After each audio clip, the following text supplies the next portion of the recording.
What's up, everybody? Crash here. Welcome back to Crash Against the Spread, where we talk about sports from a betting perspective. It is Monday, February 10th, and we have 10 NBA games to talk about today. Congratulations to the Philadelphia Eagles for winning Super Bowl 59. They ran all over the Kansas City Chiefs. Kansas City Chiefs came into the game with the plan of stopping Saquon Barkley, and they just said plan B and let Hurts take over. And everybody else, A.J. Brown was open, got more passes than we've seen him get most of the season. There's just too many ways that they are able to beat you, and Kansas City only playing for Saquon. So Patrick Mahomes looked like he was by himself out there. So that's all it was. No three-peat this time. Maybe it'll happen in the future, but we need to see. I think KC still has the best shot to do it. He's already been there 5 times before the age of 30. So 5 more times in the next 10 years isn't unfeasible. Maybe one of those will be a three-peat. So still 2 amazing teams. It's a good game to watch. I had both sides bet. Came out profitable on the other side. That's the only plan. I learned 3 years ago that this is one game on one day, and I'm still betting the day before, and I'm still betting the day after. So can't put all your chips in one game. So still all good, still ready to attack this basketball card today. So 10 games, like I said, starting with the Hawks and Magic. I'm on the Magic -5.5. There's no Trae Young. He's doubtful for tonight's game, and the Magic are as healthy as they've been in a couple months. So put my faith in the Magic to cover this 6-point spread at the end of the game. T-Wolves and Cavs. Lean Cavs back at home facing Timberwolves team that has Anthony Edwards questionable, and somebody else. Mike Conley day-to-day as well. Julius Randle out. DiVincenzo out. Isaac Okoro is still out for Cleveland. But they've been a more dominant team. 6-4 straight up in the last 10 games. Losing against the spread in the last 3. But we're talking about to the Celtics, where they lost that game outright. Talking about the surging Detroit Pistons and the surging Washington Wizards, where that spread was 17.5. So they still won the game by double digits. But back at home, those 2 last games on the road, they're back at home against the Timberwolves. I would lean on them to cover this 10-point spread with if those guys don't play. But we'll watch the injury report and see who they field. But if Anthony Edwards sits and Mike Conley doesn't play either, this number will change. So Cavs -9.5 for now. Spurs Wizards, I like the over 236. I think we can see 120 to 120 something in this game. So over 236 for these teams that don't play much defense. Celtics and the Heat.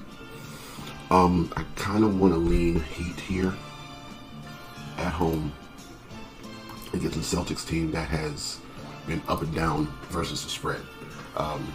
They are, in their last 10 games, 7-3 straight up, but they're 4-6 against the spread. So it's kind of been they lost 2 in a row to both the LA teams, the Clippers and the Lakers. They won 1 against the spread against the Mavericks. They lost against the spread against Houston. They won against the spread against Chicago. Lost against the spread versus the Pelicans and the Sixers in back-to-back games. Beat Cleveland outright as 1.5-point underdogs. Lost to Dallas outright as 12-point favorites, and just beat the Knicks by 27 points as 3-point favorites. So win 1, lose 1, win 1, lose 1. Even if they win this game, Miami still might be able to keep it close, especially because Tatum and Brown are also in injury report. So the way this number looks is almost like they're expecting one or both of them to sit, in my opinion. So I would lean Heat plus the 6. Hornets and Nets. Nets are favored at home by 4 points. I'm not really sure who's playing in this game. The Hornets have more people on the injury report than I thought you were allowed to have on a team. And the Nets, it's pretty much a revolving injury report situation. So the books seem to think the Nets will win this game by a couple buckets. That might be the way to look at it, but I'm not betting it. Pelicans and Thunder, the number's really high, -15.5. Kind of warranted. The Pelicans have been 2-8 against or straight up in the last 10 games, and 3-6-1 against the spread. In their last game, They covered the spread as 8-point underdogs. Zion scored 40. They still lost to the Kings.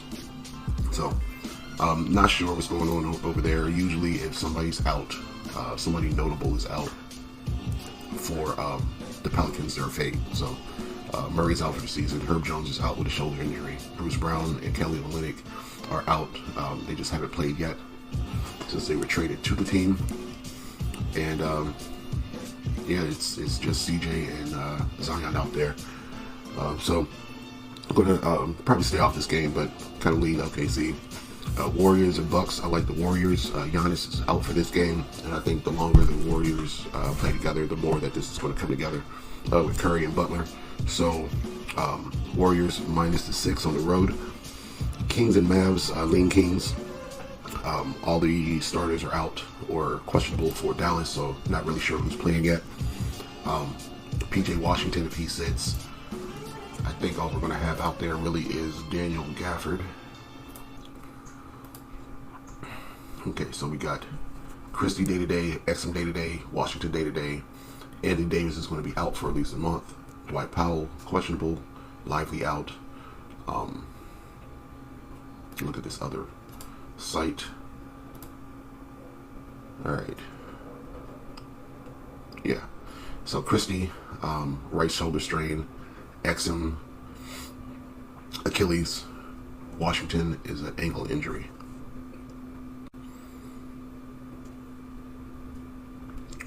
Yeah. Lean Kings. Not sure if I'll bet this game. Blazers at Nuggets. This is a hard game because you want to bet. I was leaning the Nuggets at home because of the way they play at the crib. But Blazers are 9-1 against the spread in their last 2 games and 8-2 straight up, I believe. I could have that mixed up. Could be the other way, but it's one of those scenarios for each side, and it's 8-2 straight up, 9-1 against the spread, and they're giving us 9.5 points with a team that's playing that well right this second. So Denver in their last 2 games, 7-3 straight up, 5-5 against the spread. In those games, those 3 losses were all on the road, and those 5 non-covers were all on the road. So now they're back at home. That's kind of where they win and cover. So that's why it's a hard game to pick. I think I'll stay off this one. The next game is the Jazz and Lakers, where we might see Luka finally. So that's kind of where I'm going to be looking to tonight to round out this card. So I'm going to lean Lakers. I'm going to see what they have put together with everybody on the floor. LeBron is questionable. Luka's questionable, but they were shooting for this night. LeBron didn't play in the last game, kind of rested up for this night. The way the number looks, Lakers minus 13. Seems like everybody's going to be playing, and even somebody could be sitting for the Jazz. So Markkanen's on the report. Kessler's on the report. So not really sure who's going to be playing on that side, but I think the Lakers are going to try to make a show of it.